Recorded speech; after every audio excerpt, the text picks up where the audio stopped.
Hello students, good morning all of you and welcome to today's lecture. So in today's lecture we will discuss about the types of restrictions enzymes. Okay. So in last lecture we already discussed what is the restriction enzymes, what is genetic engineering, what are the steps to carry out a whole process of genetic engineering, and what are the enzymes, what are the recognized site. Okay. So already we had discussed about that much. Now in today's lecture we will discuss about the types of restriction enzymes. Okay, so first of all restriction enzymes કેટલા ટાઈપના હોય છે આપણે last લેક્ચરમાં જોયું હતું કે endonuclease અને એક્ઝોન્યુક્લિયસ બરાબર બે ટાઈપ્સના રેસ્ટ્રિક્શન એન્ઝાઇમ છે તો એક ક્યાં વર્ક કરે છે આપણે જસ્ટ રિવિઝન કરી દઈએ તો આ તમારી ડીએનએ ની સિક્વન્સ છે બરાબર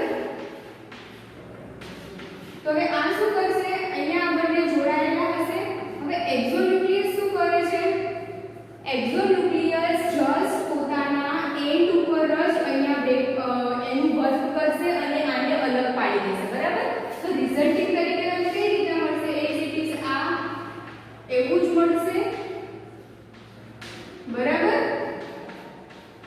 અને આ જે છે એ સેપરેટ મળશે કાં તો આ એન્ડ ઉપર કરશે એટલે કે તમારા સેપરેટ એન્ડ ઉપર જ એટલે કે એના એન્ડ ઉપર જ જે સ્ટ્રેન્ડના એન્ડ ઉપર જ એક્ઝોન્યુક્લિયસ એન્ઝાઇમ છે વર્ક કરશે અને એને તોડી દેશે બરાબર અને આયા જે હાઇડ્રોજન બોન્ડ હોય છે એને એક્ઝોન્યુક્લિયસ બોન્ડ જે છે એ તોડે છે whether in case of endonuclease શું કરશે કે એ અહીંયા તોડે બરાબર વચ્ચે કોઈ બી ફોસ્ફોડાયસ્ટર બોન્ડ છે ડીએનએ સ્ટ્રેન્ડની વચ્ચે તો એ નાના ફ્રેગમેન્ટ્સ બનાવશે ન્યુક્લિયોટાઇડ્સના બરાબર વેધર ખાલી એક્ઝોન્યુક્લિયસ એક ક્લાસ એન્ડ ઉપર સ્ટ્રેન્ડના એન્ડ ઉપર જ વર્ક કરે છે તો આનું રિઝલ્ટ કેવું થશે કે અહીંયા છે તો અહીંયા એક બ્રેક હશે બરાબર તે અહીંયા બ્રેક હશે આવી રીતના આપણને એના અલગ ટાઇપ્સના ન્યુક્લિયોટાઇડના ફ્રેગમેન્ટ્સ મળે છે બરાબર સો આ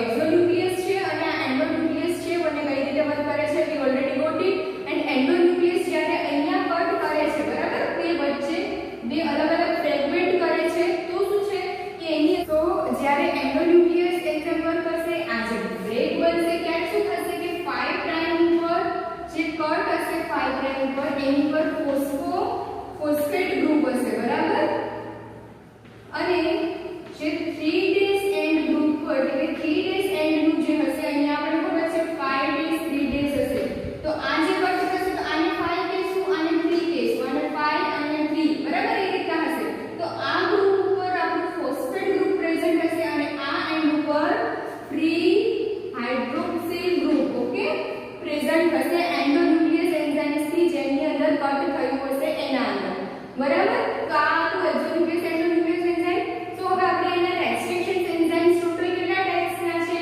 તો restriction enzymes are total of 3 types બરાબર that is the type 1 restriction type 1 type 2 and type 3 okay ત્રણ ટાઇપ્સના રેસ્ટ્રિક્શન એન્ઝાઇમ્સ છે that is the type 1 type 2 and type 3 so in first type 1 and 3 કેવું છે 1 અને 3 જે છે એ બંને સિમિલર છે બરાબર એકબીજા જેવા જ છે કે એ શું કરશે રેકોગ્નિશન સાઇટ હવે રેકોગ્નિશન સાઇટ કોને કહેશું આ આપણી સિક્વન્સ છે બરાબર A B C C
જે રેસ્ટ્રિક્શન એન્ઝાઇમ છે એ જેનેટિક એન્જિનિયરિંગની અંદર આપણે યુઝ નથી કરતા, કારણ કે આપણે જેનેટિક એન્જિનિયરિંગની અંદર સ્પેસિફિક સાઇટને કટ કરી, આઇસોલેટેડ સાઇટને કટ કરીને ફર્ધર વર્ક કરવાનું છે. એટલા માટે કારણ અહીંયા આપણે નથી કરતા ટાઈપ 1 અને 3, કારણ કે એ સાઇટને રિકોગ્નાઇઝ તો કરશે કે આ સાઇટ છે જેને આપણે ફર્ધર યુઝમાં લેવાની છે, બટ એ શું કરશે કે આગળની સાઇટથી થોડા આગળના, બરાબર, કે ન્યુક્લિયોટાઇડ જે રિકોગ્નાઇઝિંગ સાઇટ હશે એનાથી ફાર અવે, એટલે કે થોડા દૂર જે ન્યુક્લિયોટાઇડની સિક્વન્સ હશે ત્યાંથી એ કટ કરશે, બરાબર.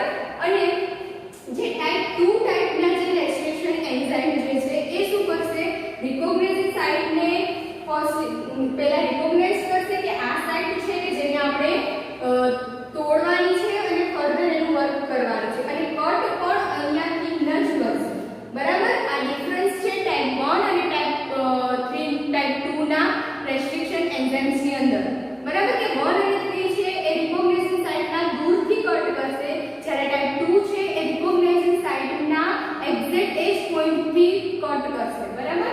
એટલા માટે આપણે આને જેનેટિક એન્જિનિયરિંગની અંદર યુઝ કરીએ છીએ, લાઈક EcoR1 અને MINT3, બરાબર. આ બંને એક્ઝામ્પલ છે રેસ્ટ્રિક્શન ટાઈપ 2 રેસ્ટ્રિક્શન એન્ઝાઇમ્સના, બરાબર. અને જે સ્પેસિફિક સાઇટ હશે એ આપણને ખબર હશે અને ત્યાંથી જ એનું બ્રેકડાઉન કરશે, બરાબર. હવે આપણે ટાઈપ 1 અને 2 નો ડિફરન્સ જોઈએ કે ટાઈપ 1 અને ટાઈપ 2 ના ડિફરન્સ કેવા છે. Okay, so this is the difference between type 1 and type 2 restriction endonuclease enzymes, બરાબર, કે જે આપણે એક્ઝોન્યુક્લિયસ કે એન્ડોન્યુક્લિયસ એન્ઝાઇમ્સ જોયા હતા એની અંદર એન્ડોન્યુક્લિયસ એન્ઝાઇમ્સના ટોટલ 3 ટાઈપ્સ છે, that is the type 1, type 2 and type 3, બરાબર. હવે ટાઈપ 1 અને 2 નો ડિફરન્સ આપણને બતાવેલો છે, તો ફર્સ્ટ શું છે કે ટાઈપ 1 ની અંદર શું છે, type 1 and type 2. Okay, so type 1 કેટલા સબ યુનિટ્સ થી બનેલો હશે, તો it's made up of 3 non identical sub units, બરાબર, કે 3 સબ યુનિટ્સ થી બનેલો હશે એન્ઝાઇમ્સ, બટ એ બંને એકબીજાથી નોન આઇડેન્ટિકલ હશે, સેમ નહીં હોય. જ્યારે ટાઈપ 2 ની અંદર એ 2 આઇડેન્ટિકલ સબ યુનિટ્સ થી બનેલો હશે, બરાબર, કે ટાઈપ 1 ની અંદર નોન આઇડેન્ટિકલ હશે, whether in case of type 2 it is an identical of 2 sub units. Then type 1 no molecular weight કેટલો હશે, 400,000 Dalton, બરાબર. molecular weight type 2 નો 400,000 Dalton, whether in case of type 2 there is an 20,000 to 100,000 Dalton weight, બરાબર. Type 2 નો molecular weight એક રેન્જમાં હશે કે એ 20,000 Dalton થી 100,000 ડેલ્ટન સુધીના કોઈ બી રેન્જમાં હોઈ શકે છે. ધેન ટાઈપ 1 ની અંદર એ બંને એક્ટિવિટી કરી શકે છે, એટલે કે એન્ડોન્યુક્લિયસ એક્ટિવિટી બી થાય છે એની અંદર અને મિથાઇલેઝ એક્ટિવિટી પણ થાય છે ટાઈપ 1 ની અંદર. જ્યારે in case of type 2 there is only restriction activity, that is the endonucleus activity એક જ વર્ક કરે છે, બરાબર. then in the case of site 1 the site of cutting is 1000 nucleotides away, બરાબર. એપ્રોક્સ તમને આપેલું છે કે આપણે જોયું કે ટાઈપ 1 અને 3 ની અંદર જે કટિંગ ની જે રેકોગ્નિશન સાઇટ હશે એનાથી દૂર કરી અને કટ કરશે, બરાબર. તો જે આ કટિંગ જે થતું હશે, બરાબર, એ 1000 સાઇટ થી 1000 ન્યુક્લિયોટાઇડ દૂર હશે જે રિકોગ્નિશન સાઇટ હશે એનાથી, બરાબર. જ્યારે અહીંની સાઇટ કેવી છે, સાઇટ ઓફ કટિંગ ની સેમ રિકોગ્નિશન સાઇટ થી જેટલી રિકોગ્નિશન સાઇટ હશે એટલી જ એ કટ કરી દેશે, બરાબર. એટલા માટે આ જે સિક્વન્સ હશે કટિંગ ની એ નોન સ્પેસિફિક હશે, બરાબર. Sequence of cutting is known specific, whether in case of sequence of cutting in type 2 restriction enzyme is a specific, બરાબર. આની અંદર નોન સ્પેસિફિક હશે, આની અંદર સ્પેસિફિક હશે. પછી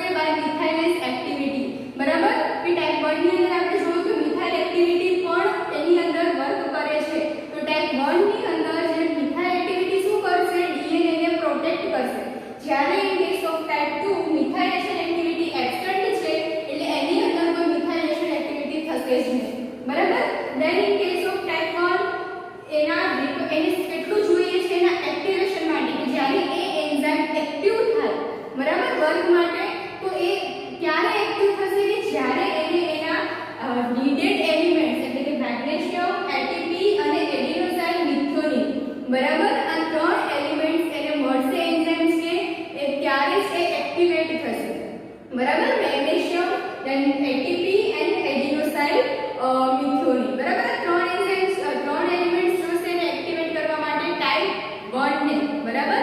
then in case of type 2 restriction endonuclease enzymes it is only needed where magnesium, બરાબર, ખાલી મેગ્નેશિયમ જ એને રિક્વાયર્ડ છે એના એક્ટિવેશન માટે. આ બંને ડિફરન્સ છે, એક્ઝામ્સમાં ઘણી વખત પૂછાય છે. અને હા, ખાસ યાદ રાખજો કે જે ટાઈપ 1, ટાઈપ 2 અને ટાઈપ 3 રેસ્ટ્રિક્શન એન્ઝાઇમ્સના જે ટાઈપ્સ છે તે એન્ડોન્યુક્લિયસ રેસ્ટ્રિક્શન એન્ઝાઇમ્સના ટાઈપ્સ છે, બરાબર, કે જે આપણે ફર્સ્ટલી રેસ્ટ્રિક્શન એન્ઝાઇમ્સના બે ટાઈપ્સ જોયા હતા, ધેટ ઇઝ ધ એક્ઝોન્યુક્લિયસ અને એન્ડોન્યુક્લિયસ, બરાબર. પછી એન્ડોન્યુક્લિયસના ત્રણ ટાઈપ્સ થાય છે, that is the type 1, type 2 અને ટાઈપ 3, બરાબર. ટાઈપ 1 અને 2 અને 3 ને આપણે ઓવરવ્યુ જોયું, ટાઈપ 1 નો અને 2 નો. હવે આ જે 1 છે સેમ એઝ ઇટ ઇઝ એવું 3 છે, બરાબર. આપણે પહેલા જ કીધું કે ટાઈપ 1 અને 3 છે, બંને એકબીજાના આઇડેન્ટિકલ છે, એટલે આ બંનેનો ડિફરન્સ છે 1 અને 2 નો, બરાબર.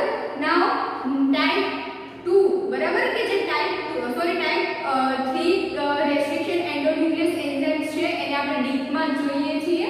સો now we will study about type 3 restriction endonuclease enzymes. Okay, so first of all we all know that it is similar to type 1, બરાબર, કે જે type 1 નું જે restriction enzymes જે છે endonuclease નું એના સિમિલર જ છે type 3. then it is a complex enzymes, બરાબર, કે એનું જે સ્ટ્રક્ચર જે છે type 3 નું restriction enzyme નું એ કોમ્પ્લેક્સ છે કે જેની અંદર બે સબ યુનિટ્સ થી બનેલું છે, બરાબર. type 3 restriction enzymes છે એ બે સબ યુનિટ થી બનેલું છે, that is the subunit M and subunit R. okay, then M છે શું કરશે, જે M type નું સબ યુનિટ છે એ શું કરશે, એ રિકોગ્નાઇઝ કરશે, એટલે કે કઈ સિક્વન્સ જે છે, બરાબર, કઈ સાઇટ જે છે જેને આપણે રીકોમ્બિનેટ કરવાની છે, જેને આપણે ફર્ધર યુઝ કરવાનું છે, તો એને ફર્સ્ટલી M સબ યુનિટ છે એને રિકોગ્નાઇઝ કરશે. then એનું મોડિફિકેશન કરશે કે એની અંદર કંઈક આપણે ચેન્જીસ લાવવા છે, કંઈક નવું કરવું છે, તો એ બધું જે છે વિથ હેલ્પ ઓફ આપણે ટાઈપ 3 ટાઈપના એન્ઝાઇમ્સથી જ્યારે વર્ક કરતા હોય તો M ટાઈપનો જે સબ યુનિટ છે એ રેકોગ્નાઇઝ કરશે અને એનું મોડિફિકેશન કરશે. જ્યારે ટાઈપ સબ યુનિટ R જે છે એ શું કરશે, એ ન્યુક્લિયર એક્શન કરશે કે એની અંદર આપણે કઈ રીતની એની પ્રોસેસ કરીએ છીએ, બરાબર, કે એની એન્ડોન્યુક્લિયસ એક્ટિવિટી છે કે ન્યુક્લિયર એક્ટિવિટી આપણે સ્ટાર્ટિંગમાં જોયું તો આ સિક્વન્સ છે, બરાબર, તો એને તોડશે અને એને અલગ કરી દેશે. એન્ડોન્યુક્લિયસ બે અલગ અલગ ફ્રેગમેન્ટ્સમાં ડિવાઇડ કરે છે, તો એને કહેવાય ન્યુક્લિયર એક્ટિવિટી. તો ટાઈપ જે સબ યુનિટ R છે એ એની ન્યુક્લિયર એક્ટિવિટી કરશે. then એના એક્ટિવેશન માટે જેમ આપણે ટાઈપ 1 અને 2 ના ડિફરન્સની અંદર જોયું હતું કે ટાઈપ 2 ને ખાલી મેગ્નેશિયમ જ જોઈએ છે પોતાની એક્ટિવેશન માટે, પોતાને એક્ટિવ કરવા માટે, બરાબર. but in case of type 3 they are same as in type 1, કે એને ટોટલ ત્રણ ફેક્ટર જોઈએ છે એને પોતાની એક્ટિવેશન માટે, that is the magnesium, then ATP and adenosine methionine, બરાબર. ત્રણ ટાઈપ્સના ફેક્ટર જે છે એને જોઈએ છે પોતાને એક્ટિવેટ કરવા માટે, ફર્ધર આગળની પ્રોસેસ વધારવા માટે, બરાબર. then would it recognize, હવે એ શું કરશે કે recognize એ એન્ઝાઇમ્સ છે, બરાબર, એની સાઇટને રેકોગ્નાઇઝ કરી કે આ સાઇટને આપણે ફર્ધર આગળ વધારવાની છે, આ જીનને આપણે ફર્ધર આગળ વધારવાનું છે, તો શું કરશે, ફર્સ્ટલી એ રિકોગ્નાઇઝ કરશે કે કઈ સાઇટ છે. આફ્ટર રિકોગ્નાઇઝર એને એની જગ્યાએ જઈ એને અટેચ્ડ થશે, બરાબર. હવે ફોર એક્ઝામ્પલ અહીંયા આ એન્ઝાઇમ આ સિક્વન્સ છે, હવે આની અંદર આપણે આ સાઇટ છે કે જે રિકોગ્નિશન સાઇટ છે, તો હવે આ એન્ઝાઇમ આવ્યો, આ ટાઈપ 2 ટાઈપ 3 નો એન્ઝાઇમ છે, બરાબર. હવે એ શું કરશે, ફર્સ્ટલી એને રિકોગ્નાઇઝ કરશે કે અહીંયા કઈ જગ્યાએ આપણે એની સિક્વન્સને તોડવાની છે. હવે એ રિકોગ્નાઇઝ કરશે એટલે આની જોડે અહીંયા બાઇન્ડ થઈ જશે, બરાબર. આ એન્ઝાઇમ જે છે એની જોડે બાઇન્ડ થઈ જશે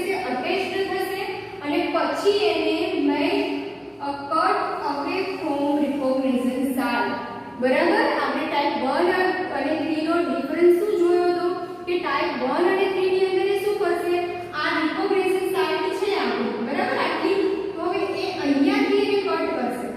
ટાઈપ 1 અને 3 જે છે એ રિકોગ્નિશન સાઇટ કરતા આગળથી એને કટ કરે છે. તો અહીંયા શું કરશે, ફર્સ્ટલી એ રિકોગ્નિશન સાઇટને એન્ઝાઇમ આવ્યો, સાઇટને રિકોગ્નાઇઝ કરી, એની પાસે ગયો અને અટેચ્ડ થયો, બરાબર. હવે અટેચ્ડ થયા પછી શું કરશે કે જેટલી સાઇટની સિક્વન્સ હશે એનાથી દૂર એને કટ કરશે, બરાબર, કે જેટલી રિકોગ્નિશન સાઇટ છે એનાથી દૂર એને કટ કરી દેશે. અને હવે આ રિકોગ્નિશન સાઇટ થી એનું મોડ ઓફ એક્શન એટલે કે કેટલા બેઝ પેર થી એ કટ કરશે, બરાબર, કેટલા દૂર હશે. તો it's a 50 to 100 base pair away, બરાબર, કે આ રિકોગ્નિશન સાઇટ છે તો આનાથી 50 થી 100 બેઝ પેર એટલે કે 50 થી 100 બેઝ વાળું જેટલું લાંબુ ડીએનએ હશે પછી એને કટ કરશે એટલા દૂર જઈને, બરાબર. અને કટિંગ જે થાય છે ઇટ્સ એન રેન્ડમ, કે અહીંયા કઈ જગ્યાએ થાય છે એ રેન્ડમલી થશે, એન્ઝાઇમ રેન્ડમલી કરશે. ઓકે, ધેન એના કારણે આ જે લિમિટેડ છે એનું એપ્લિકેશન જેનેટિક એન્જિનિયરિંગ ની અંદર, કેમ, બીકોઝ ઓફ કે જે પ્રોપર જે રિકોગ્નિશન સાઇટ છે કે જેને આપણે મોડિફાઈડ કરવાની છે, જેને ડીકોમ્બિનેટ કરવાની છે, એના કરતા એ વધારે સાઇટને કટ કરે છે. એટલા માટે એની અંદર જેનેટિક એન્જિનિયરિંગની જે એપ્લિકેશન છે, જેમ ટાઈપ 1 ની અંદર આપણે જેનેટિક એન્જિનિયરિંગનો યુઝ નથી કરતા એવા એન્ઝાઇમ્સ ની અંદર આની અંદર આપણે લિમિટેડ અમાઉન્ટમાં એટલે કે ના બરાબર જ આપણે જેનેટિક એન્જિનિયરિંગ ની અંદર એને યુઝ કરીએ છીએ, બરાબર. તો આ બધું type 3 type 2 restriction endonuclease enzymes. Now let's see the type 2 restriction endonuclease enzymes. So first of all we all know that it recognize the specific site and cut them, બરાબર, કે ટાઈપ 2 છે જેટલી સાઇટને રિકોગ્નાઇઝ કરશે એટલી જ સાઇટને એ cut કરશે.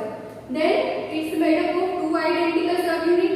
આમાં આપણને શું કીધું હતું કે નોન આઇડેન્ટિકલ સબયુનિટ્સ થી બનેલા હશે. આપણે જોયું હતું કે M અને R બંનેથી મળેલા છે, બરાબર, જે ટાઈપ 3 નો છે. તો એમાં જ્યારે ટાઈપ 2 ની અંદર આઇડેન્ટિકલ સબયુનિટ્સ થી બનેલા હશે, જે બે આઇડેન્ટિકલ યુનિટ્સ હશે એનો મોલેક્યુલર વેટ આપણે ડિફરન્સ ની અંદર જોયું કે 20000 થી 100000 ડાલ્ટન સુધીના રેન્જની અંદર એનો મોલેક્યુલર વેટ હશે, બરાબર. then it's હવે nowadays at a present time total 350 types to, બરાબર, 350 ડિફરન્ટ ટાઇપ્સ ના સેકન્ડ ટાઈપ 2 રેસ્ટ્રિક્શન એન્ડોન્યુક્લિયસ ના એન્ઝાઇમ્સ જે છે એ હાલ આપણને જોવા મળે છે. હવે આ એન્ઝાઇમ્સ છે એ આઇસોલેટ કર્યા છે બેક્ટેરિયલ સ્ટ્રેન્ડમાં, બરાબર. નાઉઅડેઝ આપણે 350 ડિફરન્ટ ટાઇપ્સ ના આઇસોલેટેડ ટાઈપ 2 રેસ્ટ્રિક્શન એન્ઝાઇમ્સ છે જેને આપણે આઇસોલેટ કર્યા છે બેક્ટેરિયલ સ્ટ્રેન્ડના અંદર, બરાબર. હવે એને આપણે નામ તો કઈ રીતના આપીશું, આના એક્ઝામ્પલ આપણે જોયા હતા ટાઈપ 2 ના ઇકો R1 then HINT3, બરાબર. આ બધા ટાઈપ 2 ના એક્ઝામ્પલ્સ છે. તો હવે આને આપણે નામ કઈ રીતના આપીશું, તો એનું તમને નોમેનક્લેચર આપેલું છે કે એને કઈ રીતે તમારે નામ આપવાનું કે ફર્સ્ટ લેટર ઓફ જીનસ. તમને ખબર છે કે કોઈ સ્પીસીસ છે, હવે માની લો કે E. coli છે, બરાબર.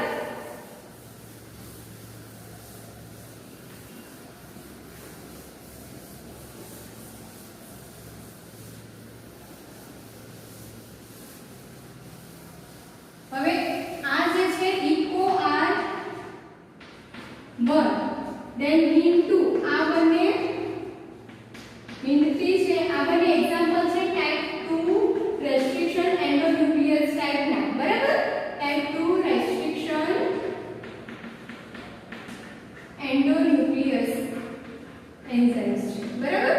હવે આ બંનેને આપણે નોમેનક્લેચર નામ કેમ કહ્યું છે, અહીંયા રોમનમાં કેમ લખ્યું છે, તો એનું તમને એક્ઝામ્પલ આપ્યું કે ફોર એક્ઝામ્પલ E. coli એટલે કે એસ્કેલેશિયા કોલાઈ, બરાબર. ફોર એક્ઝામ્પલ એસ્કેલેશિયા કોલાઈ નું એક આપણે એન્ઝાઇમ્સ જે છે રેસ્ટ્રિક્શન એન્ઝાઇમ્સ એ ડિરાઇવ થયેલું છે એને આપણે યુઝમાં લેવાનું છે. એનું નોમેનક્લેચર કઈ રીતે કરીશું, તો ફર્સ્ટ શું કર્યું છે કે ફર્સ્ટ લેટર ઓફ જીનસ એટલે કે આની અંદર જીનસ કયું થયું, E. coli એટલે એસ્કેલેશિયા કોલાઈ થયું, ધેટ મીન્સ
તો જેમ આપણે માણસો છીએ તો બધાની જરૂરી નથી કે એક એક છોકરાઓ હોય, 2 3 4 હોય છે ને, એ જ રીતના એક એન્ઝાઇમ્સની અંદરથી તો આપણે એને કઈ રીતે ડિફરન્શિએટ કરશું કે રોમન નંબરની અંદર, કે માની લો કે એક એન્ઝાઇમમાંથી એક સેલમાંથી 4 ટાઈપ્સના ડિફરન્ટ સ્ટ્રેનની અંદરથી તમને મળ્યા છે, એક જ સ્ટ્રેનની અંદરથી 4 તમને મળ્યા છે ટાઈપ 2 ના રેસ્ટ્રિક્શન એન્ડોન્યુક્લિયસ એન્ઝાઇમ. તો તમારે એને કઈ રીતે નોમેનક્લેચર કરવાનું, તો ફર્સ્ટ નંબરનું મળ્યું છે ધેટ મીન્સ કે રોમનની અંદર તમારે 1 આપી દેવાનું, સેકન્ડ નંબરનું મળ્યું છે ધેટ મીન્સ કે 2 નંબર આપવાના, થર્ડ ધેટ મીન્સ રોમનની અંદર તમારે એને નંબર આપવાના છે, બરાબર. એ જ રીતે હિંડ છે તો એ હિંડ જે બેક્ટેરિયલ સ્પીસીસમાંથી આપણે એને આઇસોલેટ કર્યું હશે એ ત્રીજા નંબરનું એન્ઝાઇમ હશે, બરાબર. ત્રીજા નંબરનું ડિરાઇવ થયેલું એન્ઝાઇમ હશે.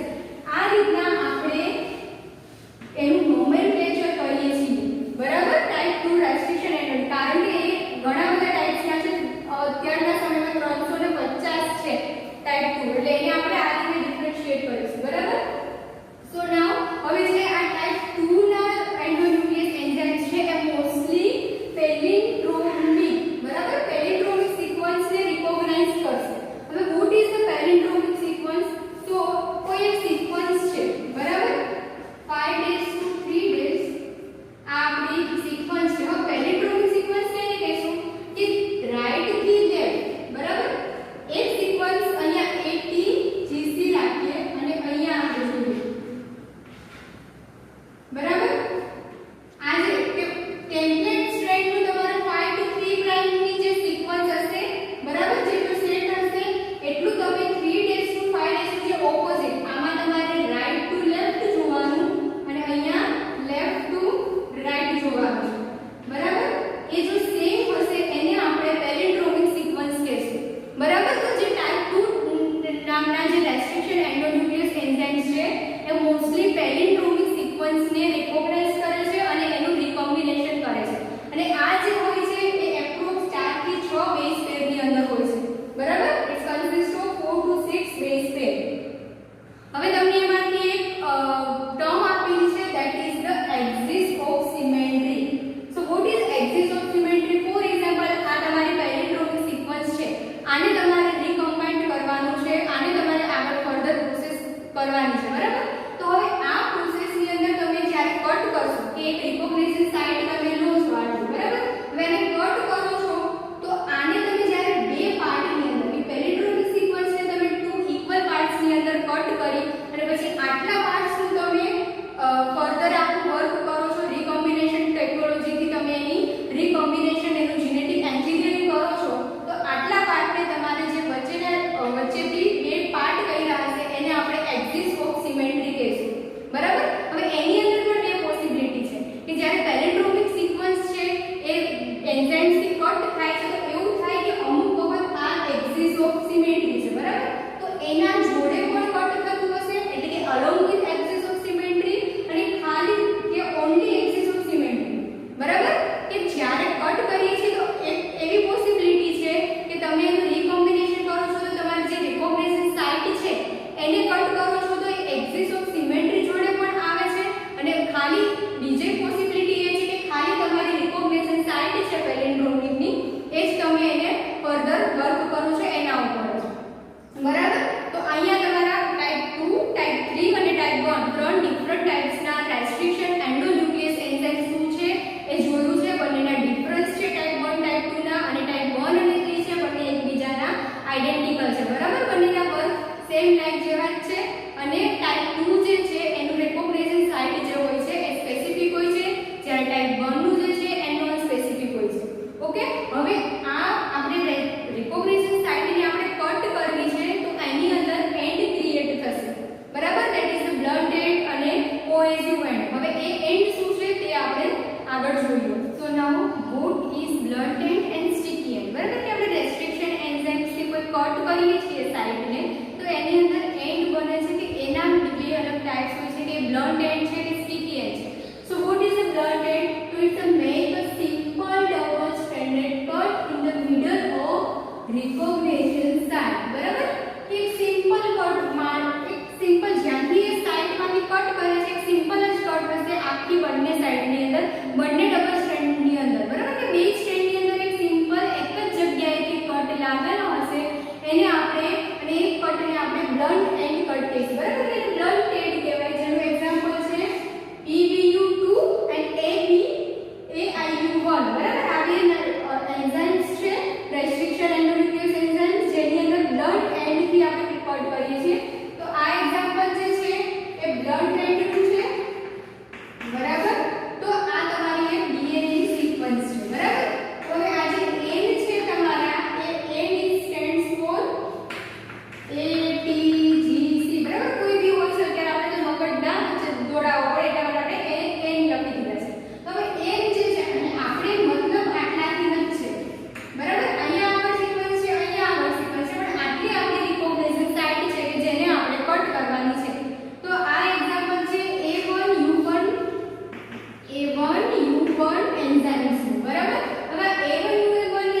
બરાબર. જ્યારે આ સાઈડ આ બીજું સ્ટીકી એન્ડ કેને કહેવાય કે બે DNA સ્ટ્રેન્ડ છે બરાબર are not cut at the exactly same position. Sticky end અને બ્લન્ટ એન્ડ બંને એકબીજાના ઓપોઝિટ છે. બ્લન્ટ એન્ડની અંદર બંને સ્ટ્રેન્ડની અંદર એક જ પોઝિશનની અંદર કટ થાય છે, જ્યારે સ્ટીકી એન્ડની અંદર બંને સ્ટ્રેન્ડની અંદર આ બે સ્ટ્રેન્ડ છે તો એકની જગ્યાએ આમાં કટ થાય, એકની જગ્યાએ અહીંયા કટ થાય બરાબર. તો એને આપણે સ્ટીકી એન્ડ કહે છે. સ્ટીકી એન્ડને આપણે કોહેસિવ એન્ડ પણ કહેવામાં આવે છે. ઓકે. સો અને અમુક વખત એવું બી થઈ છે આ હવે માની લો કે અહીંયા આપણે અલગ અલગ કટ કર્યા છે બરાબર કે સ્ટીકી એન્ડ્સ વાળા જે હશે કટ કરેલા ફ્રેગમેન્ટ્સ એ તમને ડીએનએ ના અલગ અલગ ફ્રેગમેન્ટ મળશે. અમુક નાના મોટા એક સ્ટ્રેન્ડેડ વાળા. હવે એ સ્ટ્રેન્ડ એવું પણ પોસિબલ છે કે જ્યારે તમે એન્ઝાઇમ્સ નું હેલ્પથી તમે જે ડીએનએ મોલેક્યુલ્સ અલગ અલગ ફ્રેગમેન્ટ્સમાં વહેંચાઈ ગયા છે જ્યારે એની અંદર આપણે એન્ઝાઇમ્સ નું વર્ક કરાવીએ છીએ ત્યારે તો એવું પણ પોસિબલ થાય કે after all process is completed A DNA molecules પાછા એકબીજા જોડે જોડાઈ જાય બરાબર. સ્ટીકી એન્ડની અંદર એવું પોસિબલ છે કે બંને એકબીજા જોડે પાછા જોડાઈ જાય, બટ બ્લન્ટ એન્ડની અંદર એવું નથી થતું. અને સ્ટીકી એન્ડની અંદર એવું પણ થાય છે કે એક જ એન્ડ કે આ અલગ અલગ સ્ટ્રેન્ડની અંદર તમારે કપાયેલા હોય બરાબર કટ થયેલા હોય, પણ એવું બી પોસિબલ છે કે સેમ સ્ટીકી એન્ડની અંદર એ ડિફરન્ટ ટાઈપના રેસ્ટ્રિક્શન એન્ડોન્યુક્લિયસ એન્ઝાઇમ પ્રોડ્યુસ કરી શકે છે બરાબર. કે એક જ સાઇટની એક જ સ્ટીકી એન્ડની અંદર એ સેમ એટલે કે સિક્વન્સ એની સેમ હશે પણ અલગ અલગ ટાઈપ્સના ડિફરન્ટ રેસ્ટ્રિક્શન એન્ડોન્યુક્લિયસ એ પ્રોડ્યુસ કરી શકે છે. હવે આપણે સ્ટીકી એન્ડનું એક એક્ઝામ્પલ જોઈએ તો આ જે છે એનું એક્ઝામ્પલ છે ઇકો R1 બરાબર all time favourite eco R1. આ એક્ઝામ્પલ છે બ્લન્ટ એન્ડનું. હવે આ તમારી સિક્વન્સ છે ઇકો R1 ની સોરી ઇકોલાઈ સેલની સિક્વન્સ છે બરાબર. અહીંયા પણ એવું છે કે જે N છે જેના સ્ટેન્ડ્સ ફોર એટીજીસી કોઈ પણ હોઈ શકે. આટલી આપણી રિકોગ્નિશન સાઇટ છે બરાબર. આટલું આપણે તેને હાઇલાઇટ કરવાનું છે કે હવે ઇકો R1 એન્ઝાઇમ આવે. Eco R1 is a restriction endonuclease enzyme બરાબર. હવે એ કટ કરે છે અહીંયા તો શું કરશે સ્ટીકી એન્ડ વાળું શું કરશે કે અલગ અલગ જગ્યાએથી કટ કરશે બંને સ્ટ્રેન્ડની અંદર બરાબર. તો હવે ઉપરની સ્ટ્રેન્ડની અંદર એને એક અહીંયા કટ કર્યો છે બરાબર. દેન જ્યાં નીચે એની કોમ્પ્લિમેન્ટરી સ્ટ્રેન્ડ છે એને અહીંયા કટ કર્યો છે બરાબર. બે અલગ અલગ જગ્યા છે. જ્યારે બ્લન્ટ એન્ડની અંદર બંને એક જ જગ્યા હતી તો આ બંનેને આપણે સ્ટીકી એન્ડ કહેશું બરાબર. આને સ્ટીકી એન્ડ કહેવામાં આવશે કે એક બંને સ્ટ્રેન્ડની અંદર અલગ અલગ જગ્યાએથી રેસ્ટ્રિક્શન એન્ડોન્યુક્લિયસ કટ કરશે એને સ્ટીકી એન્ડ કહેશું. અને બંને જગ્યાએ બંને સ્ટ્રેન્ડની અંદર સેમ પોઝિશનમાં કટ કરશે એને બ્લન્ટ એન્ડ કહેશું. સ્ટીકી એન્ડ છે એ પાછા ડીએનએ ફ્રેગમેન્ટ્સ થઈને જોડાઈ શકે છે અને એક સ્ટીકી એન્ડની અંદર એક ડિફરન્ટ ટાઈપ્સના રિકોગ્નાઇઝ એન્ડોન્યુક્લિયસ પ્રોડ્યુસ કરે છે બરાબર. રેસ્ટ્રિક્શન એન્ડોન્યુક્લિયસ નામના એન્ઝાઇમ્સ એક સ્ટીકી એન્ડની અંદર પ્રોડ્યુસ કરી શકે છે. Okay. So now next is the planner of cutting by restriction endonuclease enzymes બરાબર. કે તમારે હવે પ્લેન કરવાનું છે એટલે આપણે જે રીતના બ્લન્ટ એન્ડ સ્ટીકી એન્ડ જોયા છે એક છે સેમ એઝ ઇટ ઇઝ કે કઈ રીતના આપણે એને કટ કરીએ છીએ બરાબર. એક પ્લેનર છે. સો ફર્સ્ટ ઓફ ઓલ કે અમુક restriction R stands for restriction enzyme. તો કે હું આખું નામ આપેલા માટે R જ હું મેન્શન કરું છું તો તમે લોકો સમજી જજો. રેસ્ટ્રિક્શન એન્ઝાઇમ્સ કે અમુક એવા રેસ્ટ્રિક્શન એન્ઝાઇમ્સ છે કે જે ડીએનએ ને along with axis of symmetry cut કરે છે કે જ્યાંથી વચ્ચેથી જે કટ કરી દે છે બરાબર. તો એવાને આપણે શું કહેશું along with axis of symmetry એટલે બ્લન્ટ એન્ડ કે એને આપણે બ્લન્ટ એન્ડ પણ કહી શકીએ કે વચ્ચે જ આપણે એને કટ કરીએ છીએ. તો એ શું કરશે કે ફોસ્ફોડાયસ્ટર બોન્ડને બ્રેક કરશે. જો બ્લન્ટ એન્ડ હશે તો એની અંદર ફોસ્ફોડાયસ્ટર બોન્ડ બ્રેક થશે અને એ શું કરશે કે એની એક્સિસ ઓફ સિમેટ્રી હશે એના જોડે જે એને અલોંગ લાઈન મતલબ કે એને જોડે લઈને કટ થશે અને એના લીધે શું થશે કે બ્લન્ટ એન્ડનો ફોર્મ થશે બરાબર. કે બે બ્લન્ટ એન્ડ ફોર્મ થશે. એક આવી પોસિબિલિટી બને. બીજી પોસિબિલિટી શું બને કે અમુક રેસ્ટ્રિક્શન એન્ઝાઇમ્સ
બીજા અલગ અલગ ડીએનએ ફ્રેગમેન્ટ, જેમ આપણે જોયું કે સ્ટીકી એન્ડ્સની અંદર અલગ અલગ ડિફરન્ટ ટાઈપ્સ ઓફ ડીએનએ ફ્રેગમેન્ટ્સ છે એ બને છે, બરાબર. તો આ જે ડીએનએ ફ્રેગમેન્ટ્સ બનશે સ્ટીકી એન્ડ્સની અંદર, એટલે કે જો ઈ લેફ્ટ અને રાઈટ બંને સ્ટ્રેન્ડની અંદર અલગ અલગ કટ કરશે તો, અને એના લીધે સ્ટીકી એન્ડ્સ પ્રોડ્યુસ થશે. સ્ટીકી એન્ડ જ્યારે પ્રોડ્યુસ થશે તો એને આ જે કોમ્પ્લિમેન્ટરી હશે એ કઈ રીતની હા છે, એટલે કે જે સ્ટીકી એન્ડ્સ એટલે જે ફ્રેગમેન્ટ્સ આપણને ડીએનએ ના મળેલા છે એ કઈ રીતના તૂટેલા હશે કે જો 5' એન્ડ હશે કટવાળું તો એની ઉપર ફોસ્ફેટ ગ્રુપ પ્રેઝન્ટ હશે અને 3' એન્ડની ઉપર હાઇડ્રોક્સિલ ગ્રુપ પ્રેઝન્ટ હશે, બરાબર. એ જે કોમ્પ્લિમેન્ટરી, અને આનું એક્ઝામ્પલ છે ઇકો R1 અને BAM1, બરાબર. જ્યારે બ્લન્ટ એન્ડ એટલે કે એક્સિસ જોડે જે કટ થશે તો એનું એક્ઝામ્પલ છે BAR1, બરાબર. તો આ એક મોડિફિકેશન છે બ્લન્ટ એન્ડ અને સ્ટીકી એન્ડ કઈ રીતના આપણે વર્ક કરે છે. હવે આ એક્ઝામ્પલ તમે જુઓ, તમને અહીંયા દેખાય છે કે પહેલું છે કે જ્યારે આપણે કોએઝિવ એન્ડ જનરેટ કરવા છે, બરાબર. તો શું કરવાનું, ફોર એક્ઝામ્પલ ઇકો R1 છે એન્ઝાઇમ, તો એનું સોર્સ શું છે ઇકોલાઈ R30, બરાબર. આ એની સ્ટ્રેન્થ છે કે આનામાંથી આપણે આ એન્ઝાઇમ પ્રોડ્યુસ કરીએ છીએ, બરાબર. આ એન્ઝાઇમ પ્રોડ્યુસ, હવે આ એન્ઝાઇમ જે છે આ એની એક સિક્વન્સ આપેલી છે. તો કોએઝિવ એન્ડ અથવા તો સ્ટીકી એન્ડ જ્યારે આપણે જનરેટ કરવા છે તો શું થશે કે જો અહીંયા એક બ્રેકેટ છે, કટ છે અને એક અહીંયા છે, બરાબર. કે એક સ્ટ્રેન્ડની અંદર રાઈટ સાઈડમાં છે અને એક સ્ટ્રેન્ડની અંદર લેફ્ટ સાઈડમાં છે, એટલે સ્ટીકી એન્ડ જનરેટ થયું. અહીંયા આપણે જોયું એ રીતના. સેકન્ડ એક્ઝામ્પલ છે BAM-H1, બરાબર. આપણે એક્ઝામ્પલ છે ઇકો R1 અને BAM-H1. તો BAM-H1 જે છે શેમાંથી પ્રોડ્યુસ થાય છે, શેમાંથી આપણને મળે છે, તો ઇટ્સ બેસિલસ એમાઇનો લિક્વિફેક્શન H, બરાબર. આ નામના બેક્ટેરિયામાંથી આપણે BAM-H1 પ્રોડ્યુસ કરીએ છીએ. અને આ જે છે એનો એક્ઝામ્પલ તમે જુઓ, આ એની સિક્વન્સ છે, બરાબર.